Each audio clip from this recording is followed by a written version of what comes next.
प्रवाह नेटवर्क या प्लॅटफॉर्ममध्ये आपल्या सर्वांचा स्वागत आहे. सध्या महायुतीचा आघाडीचा ज्याप्रमाणे उमेदवार ठरला त्याच पद्धतीने महायुतीचा देखील उमेदवार ठरला. मात्र महायुतीमध्ये धुसफूस पाहायला मिळते आणि याबाबतच बोलण्यासाठी आपल्याकडे उद्धव बाळासाहेब ठाकरे शिवसेना गटाचे संपर्क प्रमुख आहेत. तर महायुतीची आज बैठक झाली. महायुतीच्या बैठकीमध्ये एकंदरीतच धुसफूस पाहायला मिळाली. त्यामध्ये विद्यमान जे काही महायुतीचे उमेदवार आहेत त्यांना डावलत त्यांची उमेदवारी मागे घ्यावी आणि दुसरा उमेदवार द्यावा अशा पद्धतीची चर्चा रंगली. त्यामध्ये शिंदे गट आणि भाजपमध्ये धुसफूस पाहायला मिळते. आज बैठक सुद्धा संपन्न झाली. कसं बघता येते या राजकारणाकडे? एकीकडे धुसफूस चालू आहे आणि दुसरीकडे महाविकास आघाडीच्या सर्व घटक पक्षांची वज्रमूठ तयार झालेली आहे. धुसफूस काय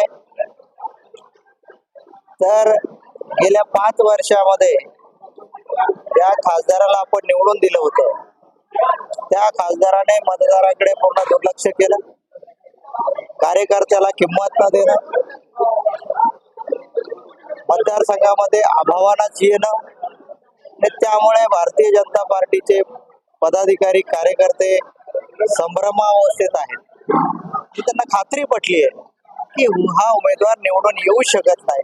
त्यामुळे भारतीय जनता पार्टीच्या कार्यकर्त्यांनी उघडपणे त्यांच्या बैठकीमध्ये बंड केलेला आहे. त्यामध्ये ज्याप्रमाणे बंड केलेला आहे त्याप्रमाणे आता भाजपला उमेदवारी द्यावी आणि तशा पद्धतीचा रोष व्यक्त केला जातोय. विद्यमान खासदारांनी मागील 5 वर्षात कुठलीच कामं केले नसल्याचा आरोप देखील भाजपकडून होतोय. आता महायुतीमध्ये असताना भाजपकडून शिंदे गटाच्या खासदाराचा विरोध केला जातोय. महायुतीतल्या घटक पक्षांचा विरोध लक्षात घेता कालच गुपचूपपणे खासदारांनी आपला उमेदवारी अर्ज दाखल केलेला आहे. यातच काही सगळं आलं.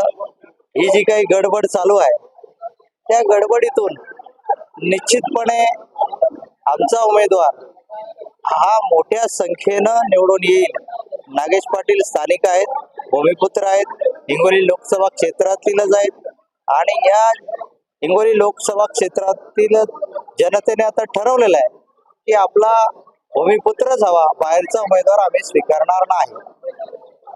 त्याच्यानंतर महायुतीमध्ये धुसफूस पाहायला मिळत असताना आज भाजपची जी बैठक पार पडली त्यामध्ये महायुतीचे उमेदवार आहेत त्यांच्या विरोधात सुद्धा चर्चा रंगली. त्याच माध्यमातून आता महायुतीचा उमेदवार तो बाजूला सारून महाविकास आघाडीचा उमेदवार बहुमताधिक्याने मोठ्या संख्येने निवडून येईल आणि सदरील हा जे उमेदवार आहेत नागेश पाटील आष्टीकर हे मोठ्या संख्येने निवडून येते आणि हे भूमिपुत्र आहेत अशा पद्धतीची भूमिका अशा पद्धतीची प्रतिक्रिया देखील संपर्क प्रमुख बबनराव थोरात यांनी दिलेली आहे. माझ्या सगळे भागवत मी उमेश प्रवाह नेटवर्क.